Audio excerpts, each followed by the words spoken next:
बिस्मिल्लाहिर्रहमानिर्रहीम। अस्सलाम वालेकुम नाज़रीन इकराम, मैं हूं मखदूम शहाबुद्दीन और आप देख रहे हैं मेरा फेसबुक और यूट्यूब चैनल। उम्मीद करता हूं आप सब लोग बखैर वाफियत होंगे और जहां भी होंगे अपने अहले खाना समेत खुश भी होंगे और महफूज भी। नाज़रीन इकराम, आज 13 सितंबर 2024 जुम्मे का दिन है और आज का दिन निज़ाम के लिए एक बहुत बड़ी वेकअप कॉल है, क्योंकि निज़ाम को इस वक्त अडियाला जेल में बैठा इमरान अहमद खान नियाजी हरा चुका है। बस इसकी रियलाइजेशन जो है वो इस सिस्टम को अभी हो नहीं पा रही। इस सबके अंदर एक जानिब तो धुएं निकल चुके हैं और स्पीकर अयाज सादिक ने अनहोनी की है। ये क्या डेवलपमेंट है ये भी आपके सामने रखता हूं।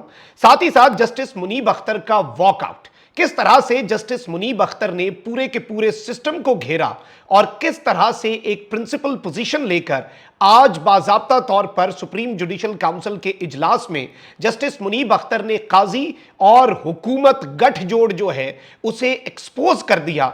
इस हवाले से भी इंपॉर्टेंट डिटेल्स हैं जो आपके सामने रखनी है। कुछ इनसाइड हैपनिंग्स मेरे तक पहुंची हैं। साथ ही साथ अलीमा खान साहिबा जो हैं उन्होंने एक बहुत बड़ा और तशवीशनाक इंकशाफ किया है।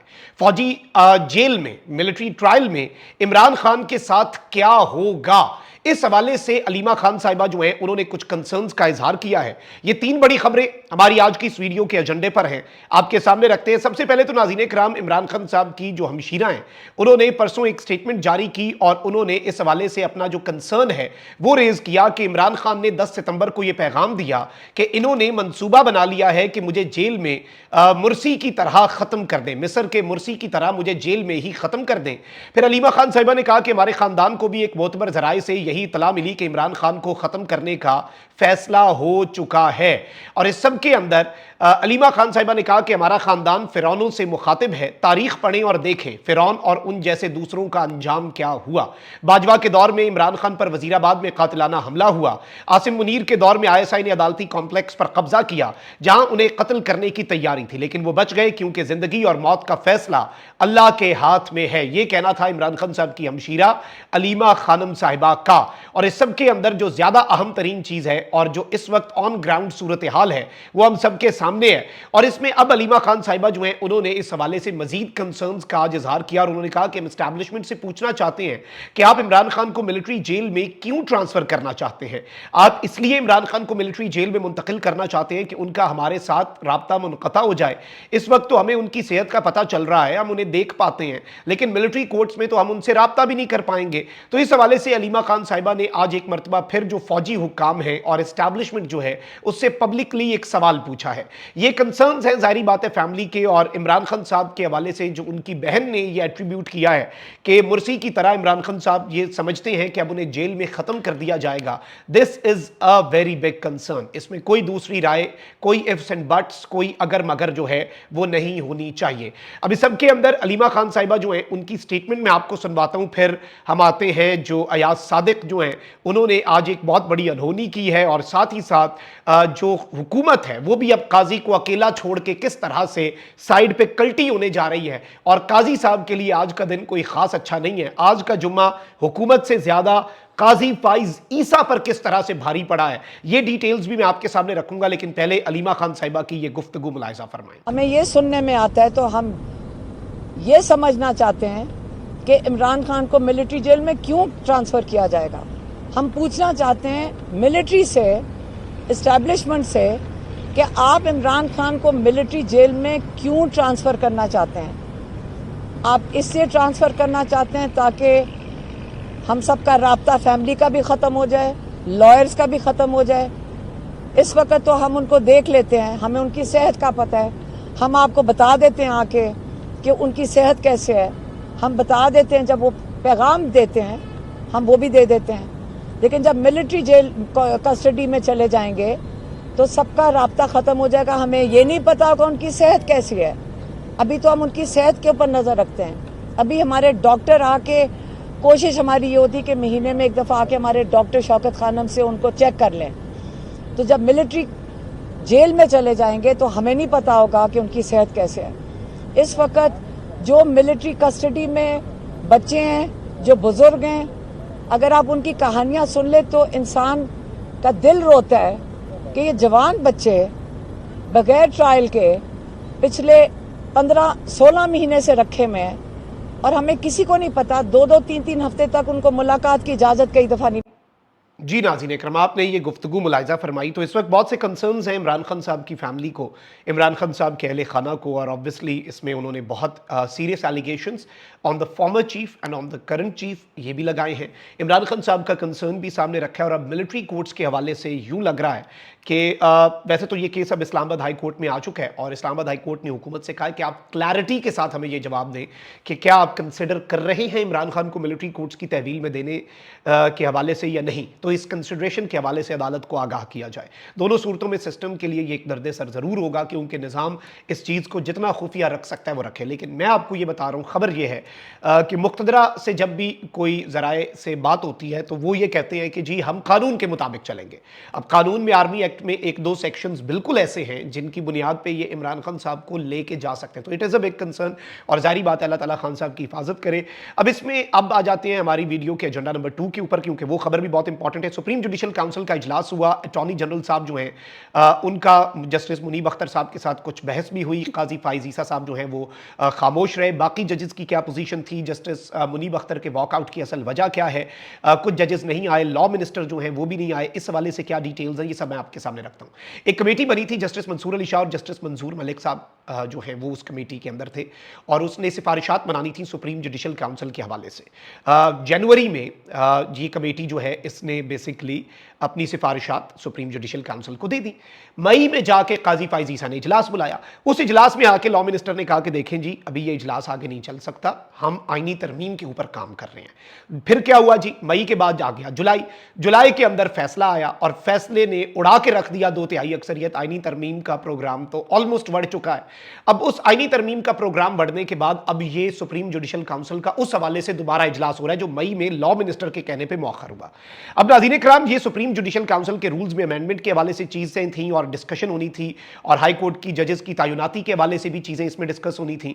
अब इसमें एक तो लाहौर हाई कोर्ट के जो सीनियर मोस्ट जज हैं वो भी नहीं आ सके, ऑल्दो उन्होंने आना था लेकिन उन्होंने कहा मेरी तबीयत खराब है तो मुझे वीडियो लिंक के जरिए आने दिया जाए, तो उनकी ये रिक्वेस्ट एंटरटेन नहीं की गई। लॉ मिनिस्टर आजम नजीर तारड़ साहब जो हैं वो भी नहीं आए। अटॉर्नी जनरल मंसूर उस्मान अवान साहब जाहिर बात है इसमें मौजूद थे। जैसे ही इजलास शुरू हुआ तो इजलास शुरू होने से पहले जस्टिस मुनीब अख्तर ने कहा कि देखें पिछले इजलास के अंदर हुकूमत ने हमें कहा था कि इस इजलास को मौखर कर दें क्योंकि आईनी तरमीम आ रही है। ठीक है जी, तो अब जरा ये इजलास शुरू होने से पहले, क्योंकि हमने आपकी उसी दलील के ऊपर इजलास मौखर किया था, तो जरा एनलाइटन करे हुकूमत हमें कि उस आईनी तरमीम का स्टेटस क्या है, उस आईनी तरमीम के खद्दो खाल क्या है, उस आईनी तरमीम के ऊपर क्या कोई अपडेट आई, वरना फिर हम आज का भी इजलास मौखर कर दें जैसे हमने मई में किया था।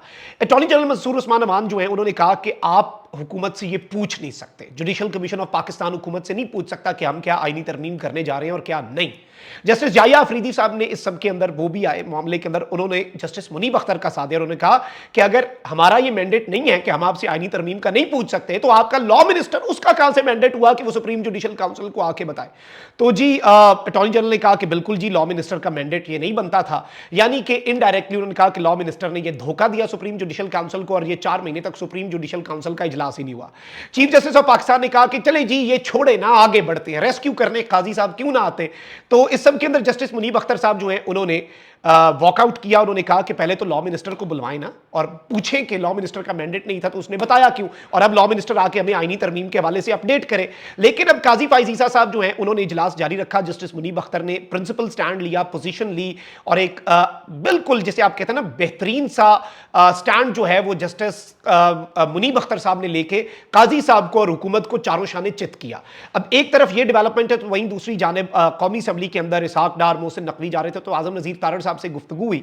इस गुफ्तगू के अंदर वो बोल कुछ रहे हैं लेकिन उनकी बॉडी लैंग्वेज कुछ और बता रही है और आईनी तरमीम के हवाले से जो उन्होंने अपना सर हिलाया है, यानी कि इस वक्त मुकम्मल तौर पर मामला डामाडोल है। और काजी साहब ने तो वैसे अपनी ख्वाहिश का इजहार कर दिया कि मैं कल्ली एक्सटेंशन नहीं लेनी। काजी साहब के टाउट कह रहे थे, काजी साहब ने कहा कि बाकी जजों को एक्सटेंशन दे भी दो, मैं फिर भी नहीं लूंगा। काजी साहब ने कहा ना ना ना ना ना, ये चीज नहीं। इससे पहले ये बात हो रही थी कि काजी साहब एक्सटेंशन लेंगे, काजी साहब एक्सटेंशन लेंगे, कोई वजाहत नहीं आई। जब ये खबर चली कि काजी साहब एक्सटेंशन नहीं लेंगे तो उसकी वजाहत आ गई, यहीं से आप समझ लें। लेकिन अब यूं लग रहा है कि 100 प्याज और 100 जूते, उसके मिसदाक बहुत कुछ होने जा रहा है। आप जरा ये क्लिप देखें कि आज हुकूमत ने भी मोहतरम जनाब काजी फाइज ईसा साहब को तनहा छोड़ दिया है और यूं लग रहा है कि आईनी तरमीम का प्रोग्राम ऑलमोस्ट बढ़ चुका है। असम्बली का इजलास बुलाया गया है। सर कोई आईनी तरमीम होने जा रही है कल? फिलहाल तो जो मसला पड़ा हुआ है एमएनए का ऑपोजिशन के उस पर बात हो रही है। इंटीरियर मिनिस्टर को भी इसीलिए बुलाया है। सर कल जो इजलास जो बुलाया गिरफ्तारियां हुई हैं कल, इसलिए कि इस मसले पे भी वो कह रहे हैं ना कि प्रोटेक्शन ऑर्डर्स रहेंगे, इजलास रहेगा तो प्रोटेक्शन ऑर्डर रहेंगे। कल कोई बिल नहीं आ रहा, कानून काजी नहीं आ रही, आईनी तरमीम कल नहीं होगी। कर रहा हूँ, मेरे से ज्यादा आपको पता है भाई, मैं क्या कह सकता हूँ। मोहसिन नकवी साहब जी तो नाज़रीन इकराम, आपने ये वीडियो क्लिप मुलाहिजा फरमाया, इसमें बहुत कुछ वाज़े है और उनका जो सर हिलाना है वो इस तरफ इशारा है कि क्या मामला है।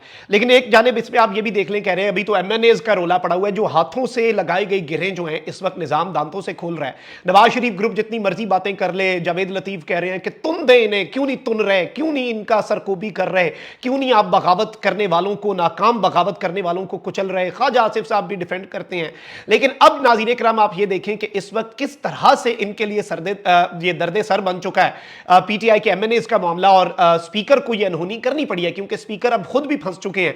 और अब चीजें जो हैं, ये एक बहुत बड़ा सानिया था, पार्लियामान का तकद्दुस बहुत बड़े लेवल पर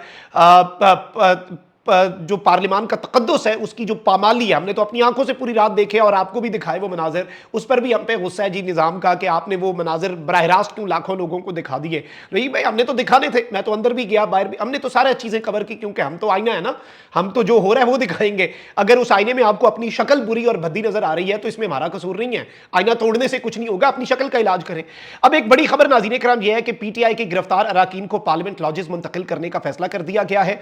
पार्लियामेंट लॉजेस को सब जेल करार देने की मंजूरी दे दी गई है। कौमी असेंबली का इजलास 2 दिन जारी रहेगा, जिसके बायस गिरफ्तार अराकीन जो हैं वो पार्लियामेंट लॉजेस में रहेंगे। और ये नहीं होगा कि उन्हें वापस पार्लियामेंट लॉजेस जो है वहां नहीं, बल्कि पार्लियामेंट से डायरेक्टली जेल ले जाया जाएगा, क्योंकि जिस्मानी रिमांड मुअत्तल हो चुका है। जिस्मानी रिमांड पहले कल मुअत्तल हुआ, आज कल अदम हुआ, और उसमें भी जस्टिस आमिर फारूक साहब के जो रिमार्क्स हैं जिसमें उन्होंने कहा कि अब आप पार्लियामेंट में जाके उसका तकद्दुस पामाल कर रहे हैं, इससे पहले आपने इसी हाईकोर्ट का तकद्दुस पामाल किया।